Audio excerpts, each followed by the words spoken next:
এর জাবির ইবনে সামুরা, তোমার না শরীর অসুস্থ, রওজা মুবারক মানে আমি নবীর মসজিদে নববীর মধ্যে কেন এই টাইমে দেখা যায়?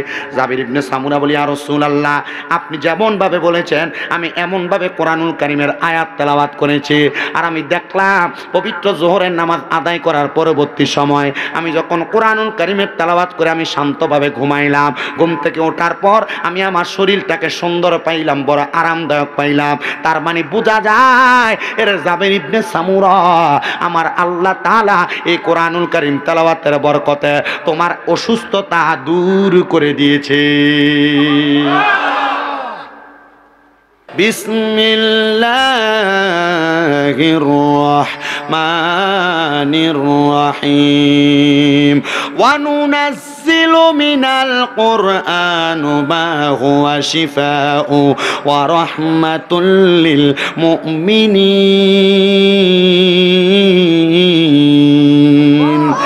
আপনারা বলেন এই আয়াত ঘোষণা করছে যিনি, তিনার নাম কি?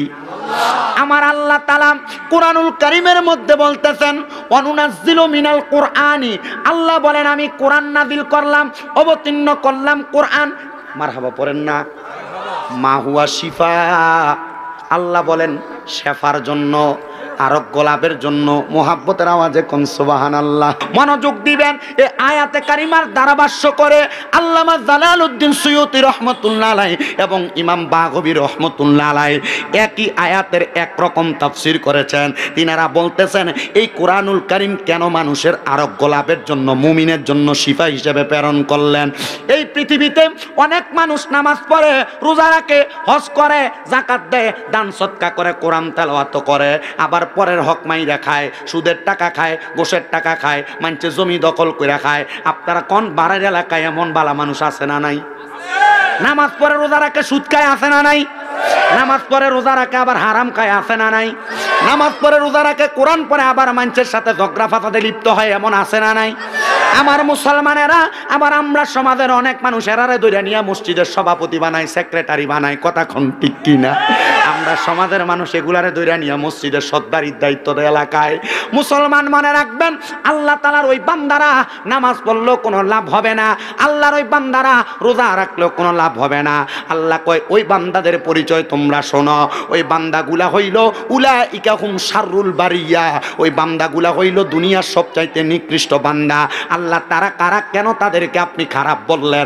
আল্লাহ কয় বান্দা, আয়াতে কারিমার প্রথম দিকে তাকো আমি ঘোষণা করলাম ইন্নাল্লাযীনা কাফারু মিন আহলিল কিতাবি ওয়াল মুশরিকিনা ফি নারি জাহান্নাম খালিদিনা ফিহা। জবান খুলে উচ্চ কণ্ঠে জোরে জোরে পড়েন আল্লাহু, মোহাব্বতে বলেন আল্লাহু আকবার। আল্লাহ বলেন নিশ্চয় যাহারা কুফরি করে, এই আয়াতে কারিমার এই জায়গার মধ্যে থাকবেন। আল্লাহ কয় নামাজ পড়ো, বান্দা নামাজ পড়ে। আল্লাহ কয় রোজা রাখো, বান্দা রোজা রাখে। আল্লাহ কয় হজ করো, বান্দা হজ করে। আল্লাহ কয় যাকাত দাও, দান সদকা করো, বান্দা করে। কিন্তু আল্লাহ কয় হারাম খাইও না, বান্দা নামাজও পড়ে হারামও খায়। আল্লাহ কয় বান্দা জমি দখল কইরো না, বান্দা দখল করে। আল্লাহ কয় বান্দা ভাই বাতিদার সম্পত্তি মানে এতিমের হক মাইরা খাইও না, এই বান্দা এগুলা করে। এবার বান্দা জানে হারাম খাওয়া না যায়, হারাম খাওয়া যাবে না, হারাম যেই সম্পদগুলা সুদের টাকা, ঘুষের টাকা, পরের হক মাইরা খাওয়া, এগুলা খাওয়া না যায়, বান্দা যাইনো তবুও খায়। কিন্তু বান্দা কবরের আযাবের কথা চিন্তা করে না। তাহলে ওই বান্দা নামাজ পড়লে লাভ হইব কি? কারণ নামাজ তো মুমিনের জন্য মেরাজ। আপনি নামাজে দাঁড়াইলে আপনার ছেলের পেটের ব্যথার কথা মনে হয়, আপনি নামাজে দাঁড়াইলে আপনার বউ আপনার কাছে 10,000 টাকা চাইছে মার্কেট করবার লেগে, এগুলার কথা মনে হয়। কারণ কি? কারণ আপনি হুজুরে কলবে খুশুসিয়তের সাথে নামাজ আদায় করেন না। যদি খুশুসিয়তের সাথে নামাজ আদায় করতেন, তাহলে আপনার নামাজের মাধ্যমে আমার আল্লাহর সাথে মেরাজ হইতো, আল্লাহর সাথে মেরাজ। ও মুসলমান, আল্লাহর সাথে মেরাজের মানি আপনি বোঝেন কিনা আমি জানি না। আল্লাহর নবী রহমাতুল্লিল আলামিন নবীর মেশকাতুল মাসাবির কিতাবুস সালাত অধ্যায়ের হাদিস, নবী আমার বলেন ও সাহাবায়ে কেরাম, তোমরা যখন নামাজ পড়বা এমন ভাবে নামাজ পড়বা যেন আমার আল্লাহকে দেখতে পাও। সাহাবায়ে কেরাম ডাক দিয়া ইয়া রাসূলুল্লাহ, ও গো মায়ার নবী, ও গো গো দয়ার নবী রহমাতুল লিল আলামিন নবীজি, আমরা তো কোনোদিন নবীকে আল্লাহকে দেখি নাই নবী গো, তাইলে আমরা নামাজ কি আল্লাহর কাছে কবুল হয় না? আমার নবী কয় ওয়ালা নাম, অবশ্যই তোমাদের নামাজটা কবুল হয়। নবী কেমনে কবুল হয়? আমার নবী কয় যদি তুমি আল্লাহকে না দেখো, নামাজের মধ্যে দাঁড়াইলে মনে করবা আল্লাহ তোমারে দেখে, তাহলে আল্লাহ যদি তোমারে দেখে তাহলে ওই নামাজের মধ্যে দুনিয়াবি কোনো চিন্তা আনা যাবে না, ওই নামাজের মধ্যে দুনিয়াবি কোনো ভাবনা আনা যাবে না। পর্দার অন্তরালের আমার মা বোনেরা, এখন তো সুদের ব্যবসা, হারাম ব্যবসা বাড়ি বাড়ি চলে।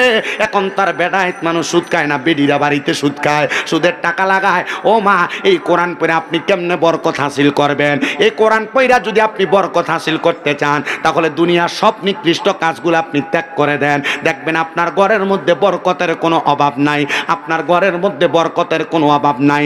অনেক মানুষ তো বিপদে পড়লে কোরআন খতম করে না, দোয়া পড়ায় না। অনেক মানুষ তো বিপদে পড়লে, মুসিবতে পড়লে আলেম ওলামা দিয়া কোরআন খতম পড়ায়, কিন্তু কাজ কেন হয় না?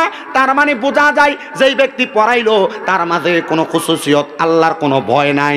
যদি থাকতো তাহলে তার দোয়াটা আল্লাহর কাছে কবুল হয়ে যাইতো। বাড়াইর এলাকার বাবারা, আল্লাহর কোরআনুল কারীমের আয়াত আমি কেন পড়লাম? এই কোরআনুল কারীম মুমিনের জন্য শেফা, মুমিনের জন্য শেফা। যদি আপনারা আমার বয়ানটা লক্ষ্য করেন তাহলে আপনারা বুঝতে পারবেন।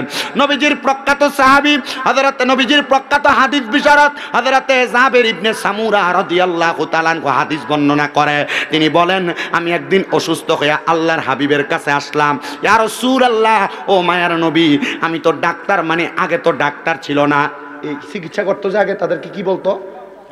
হেকিম।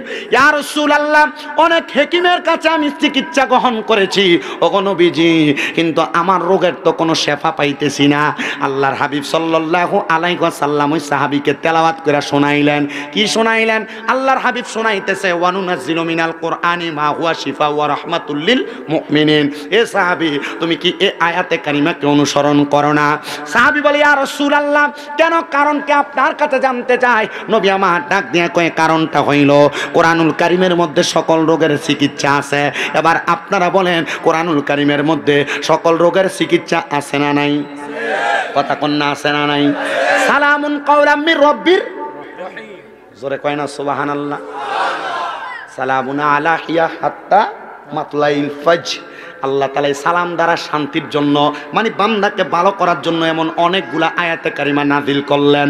এ মুসলমান, ওই সাহাবী বলে, ইয়া রাসূলুল্লাহ, ইয়া হাবিবাল্লাহ, নবী গো, আপনি রহমতের নবীজি, আমাকে যেহেতু আমাকে এত সুন্দর পরামর্শ প্রদান করেছেন, আল্লাহর হাবিব বলে, তুমি এখন থেকে নিয়ত করো, আল্লাহ তাআলা যদি তোমার রোগটাকে শেফা দান করে দেয়, তুমি আল্লাহ তাআলার কোরআনুল কারীমের কয়েকটা আয়াতে কারিমা তেলাওয়াত করবে। আসরের নামাজের ওয়াক্ত আল্লাহর হাবিবের রওজা মুবারক থেকে নবীজির মসজিদে নববীর দূরত্ব ছিল না, কারণ নবীজির ঘর যেইটা, মসজিদে নববী সেইটা, নবীজির মসজিদে নববী যেইটা, ঘরও কিন্তু সেইটা।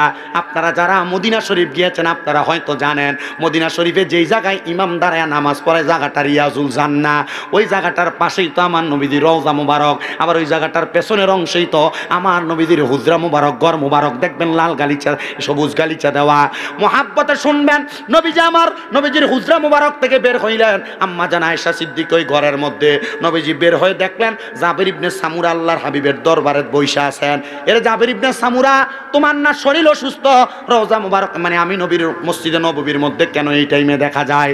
জাবের ইবনে সামুরা বলি, ইয়া রাসূলুল্লাহ, আপনি যেমন ভাবে বলেছেন আমি এমন ভাবে কোরআনুল কারীমের আয়াত তেলাওয়াত করেছি, আর আমি দেখলাম পবিত্র যোহরের নামাজ আদায় করার পরবর্তী সময় আমি যখন কোরআনুল কারীমের তেলাওয়াত করে আমি শান্তভাবে ঘুমাইলাম, ঘুম থেকে ওঠার পর আমি আমার শরীরটাকে সুন্দর পাইলাম, বড় আরামদায়ক পাইলাম। তার মানে বোঝা যায় এর জাবের ইবনে সামুরা, আমার আল্লাহ তাআলা এই কোরআনুল কারীম তেলাওয়াতের বরকতে তোমার অসুস্থতা দূর করে দিয়েছে।